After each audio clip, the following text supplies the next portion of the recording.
Every night, the old typewriter rattled in the attic, keys clacking by themselves. I moved in last week, inheriting this creaking house from a distant uncle. Tonight, curiosity won.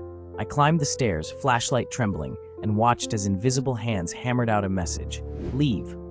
I laughed, nervously. The keys began again, faster. Too late. A cold wind slammed the attic door shut. The typewriter spelled my name, letter by letter. Then the final line, "You are next." My reflection in the dusty window grinned back at me, though I was not smiling.